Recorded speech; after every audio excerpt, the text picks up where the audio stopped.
Megastar Chiranjeevi, Sridevi జంటగా నటించిన ever green classic hit Jagadeka Veerudu Athiloka Sundari.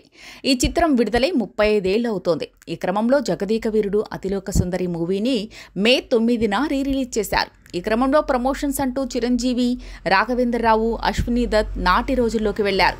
ఆనాటి ముచ్చట్లను అందరికీ చెప్పారు. ఈ సందర్భంగా రామ్ చరణ్ వీడియో బైట్ ద్వారా ఓ సందేశాన్ని ఇచ్చాడు. ఇక ఈ మూవీ సీక్వెల్ పనుల్ని నాగ్ అశ్విన్ తీసుకోవాలని డిమాండ్ చేశాడు. రామ్ చరణ్ మాట్లాడుతూ, మా తరానికి అసలు సిసలు సోషియో ఫ్యాంటసీ అంటే ఈ సినిమానే. నాకు ఆ ఆంజనేయుడి మీద ఏ వయసులో ఎలా భక్తి మొదలైందో అంత ఖచ్చితంగా చెప్పలేను, కానీ ఈ చిత్రంలో జై చిరంజీవ అనే పాటను చూసిన తర్వాత నాకు భక్తి మొదలైనట్టుగా గుర్తుంది. ఇది డ్రీమ్ టీమ్ అని మాత్రం అంతా నమ్ముతోంది.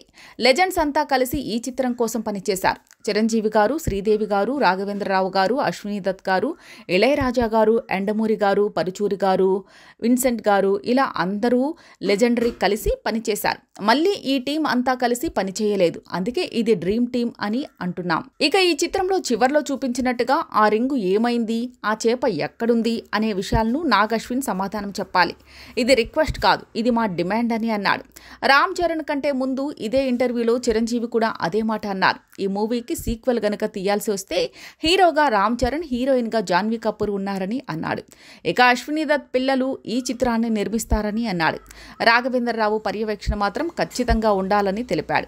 ఇక నాగ్ అశ్విన్ అయితేనే ఈ చిత్రానికి న్యాయం చేస్తాడని చిరంజీవి కూడా చెప్పుకొచ్చాడు. మరి అన్ని డాట్స్ ని కనెక్ట్ చేస్తే త్వరలోనే ఇదే కాంబోలో సీక్వెల్ వచ్చినా ఆశ్చర్యపోవాల్సిన పని లేదు.